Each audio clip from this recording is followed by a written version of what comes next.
Raw review for New Year's Eve, December 31st, 2012. From Washington, D.C., it's Champion's Choice.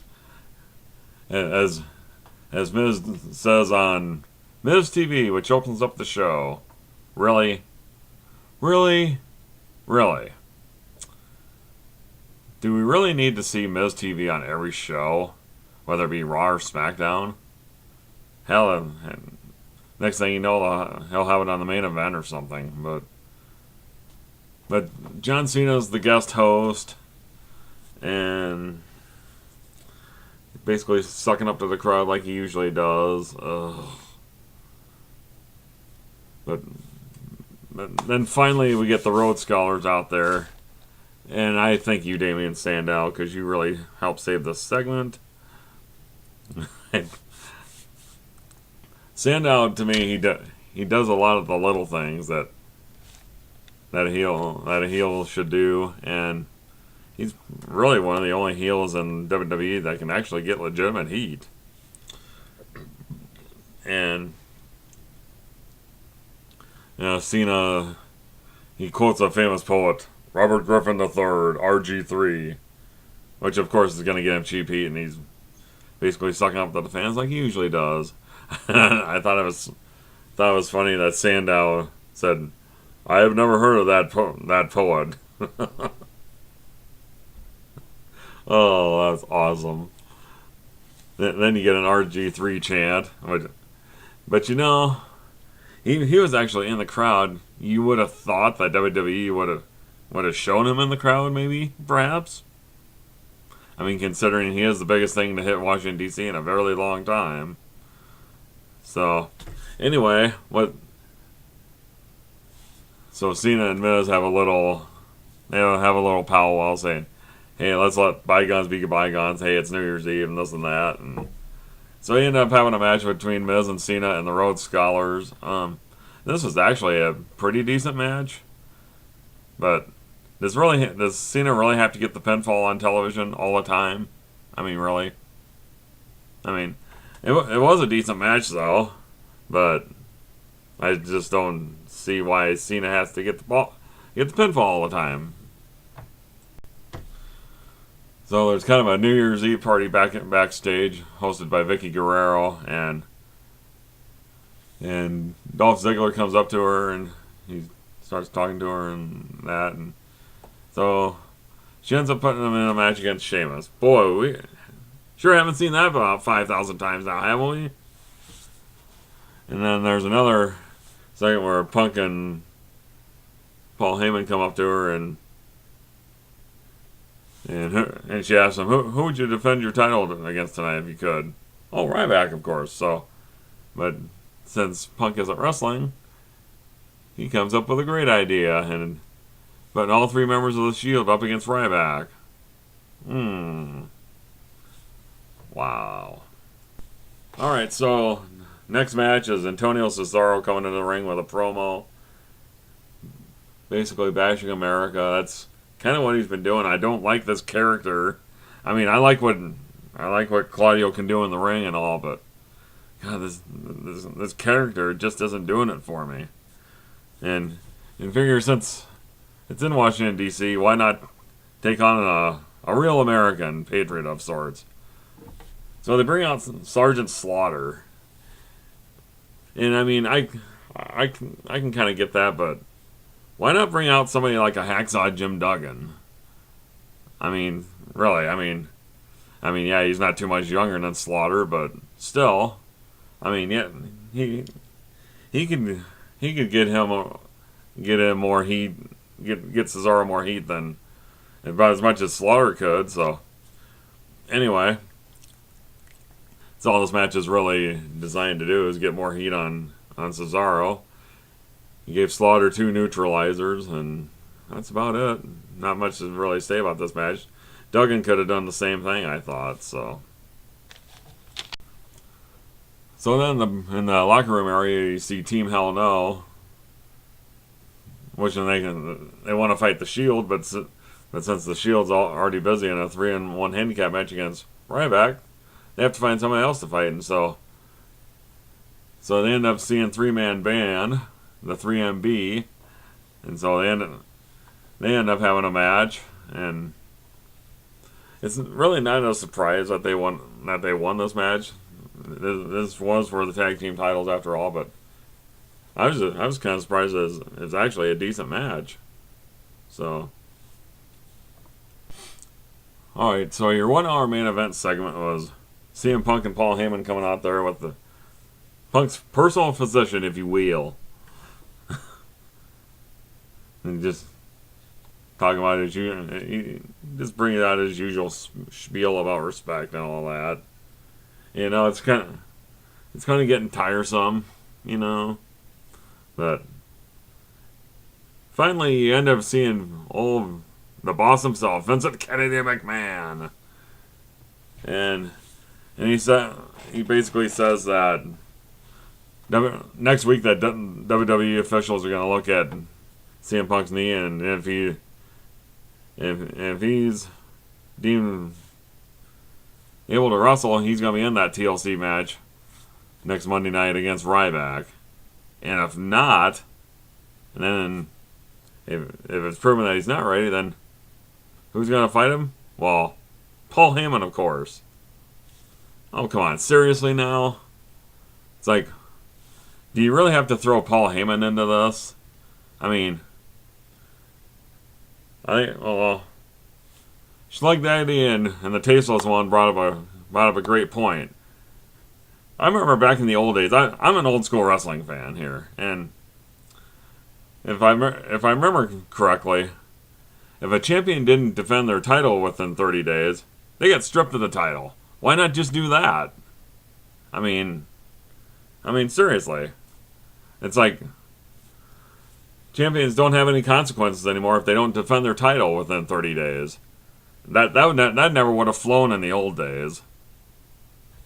So then Vince is also talking about his alleged involvement with Brad Maddox. He-Man, beef mode himself. Well, only one man does have the Maddox after all. Then talking about his alleged involvement with the Shield too. So, Alright, a match I did not care about because I've seen this so many frickin' times. Sheamus against Dolph Ziggler. While it was... They normally have decent matches, and this was no exception, but... You had a... Towards the end of the match, you had a stare down between Sheamus and Big E Langston. And you would have thought maybe something was going to come of that. Maybe Big E was going to get involved, but after that... From out of nowhere, the Shield ends up attacking Sheamus and giving him the 3-way powerbomb. So I don't know what the deal is with this. It just looked like a random attack to me. So, but then again, all the attacks by the Shield since they've come into WWE from NXT, it's been pretty random. So I guess this wouldn't be no surprise either. So it turns out that Eve Torres picked her opponent for her Divas title match later in the night, and she picked Mae Young, but Mae Young was having like stomach pains in the back, and it turns out she's pregnant again at 89 years old. Seriously, but what ends up happening is that Eve ends up going down to the ring and she wants to be declared the winner by forfeit, but Jens brings out Caitlyn, which this wasn't even a match. It was more of a cat fight than anything else.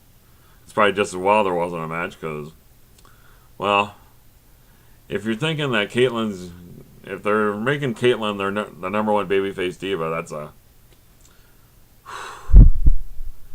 oh boy. I guess to help facilitate ADR's face turn, they show it on Friday Night SmackDown last week where Ricardo was holding on to Big Show's belt and he goes, "That new World Heavyweight Champion Ricardo, and then he ends up getting the WMD and gets knocked out.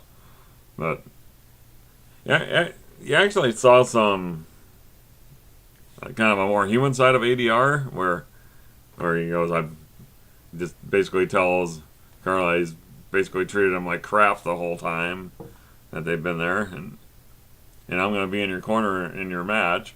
So ends up being a DQ finish, I guess.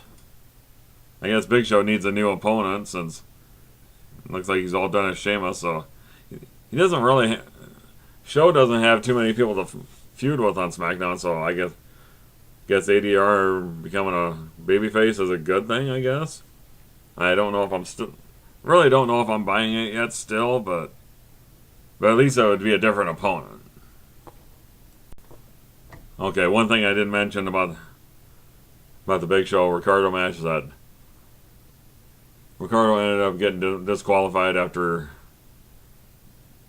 ADR's interference, and that's about it for that. So, all right, then you had an IC title match, and last Saturday night, this was spoiled on WWE.com that Wade Barrett won the Intercontinental title for the second time.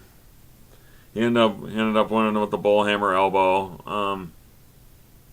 Don't really care. It's like,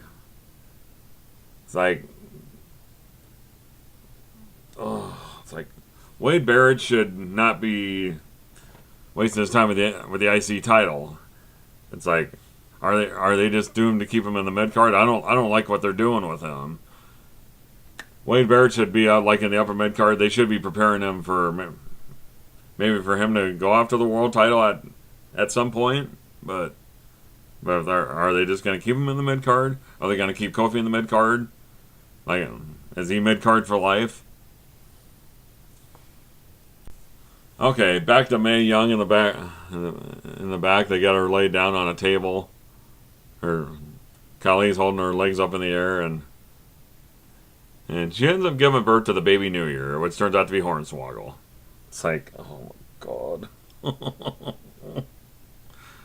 You know, back around 1998, 99, yeah, I believe it was 1998, she gave birth to a hand.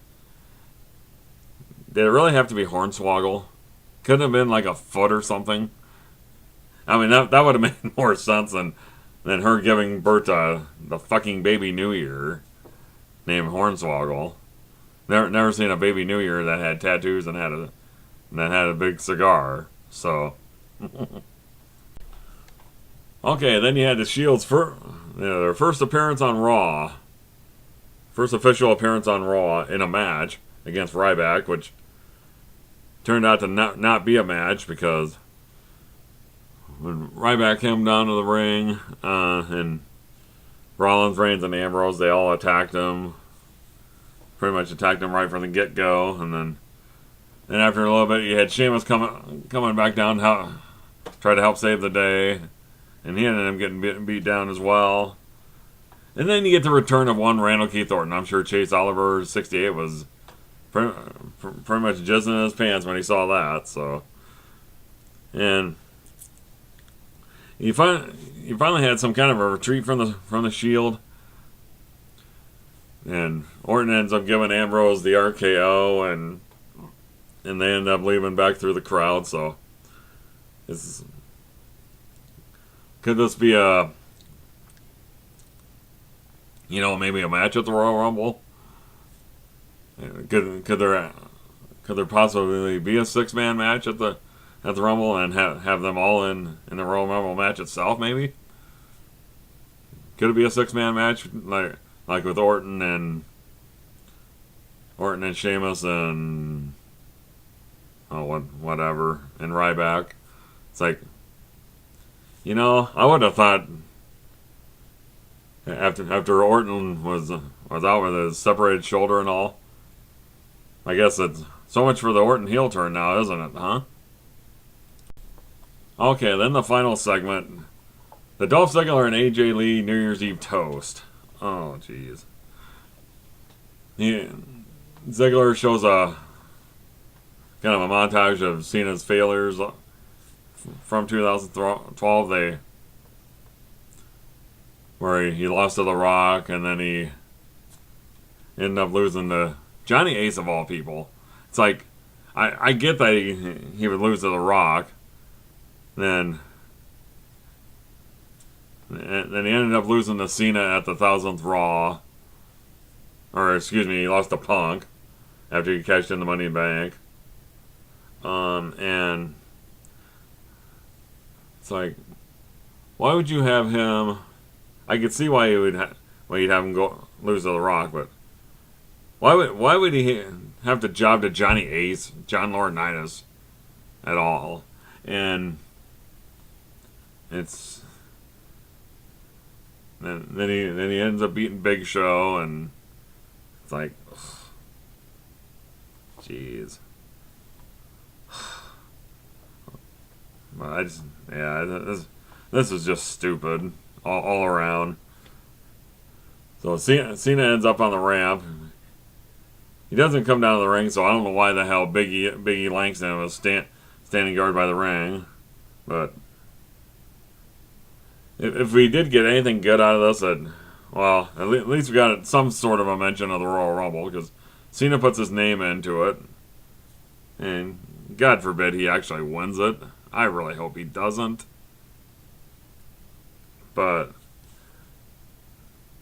he was talking some shit about AJ and how many different guys she's been with. Well, she's a fucking slut. No, you got girls like that, then they jump around from guy to guy, you know. And I could definitely see Eve doing something like that, because number one, Eve's a hell of a lot better looking than AJ Lee is. I mean, I'm not gonna lie. But actually, the show ends with Cena dropping a whole load of crap on Dolph and AJ, and AJ screaming like a banshee, and that's about it for this show. Well, if it sounds like I didn't give a shit about this Raw, well, you're right.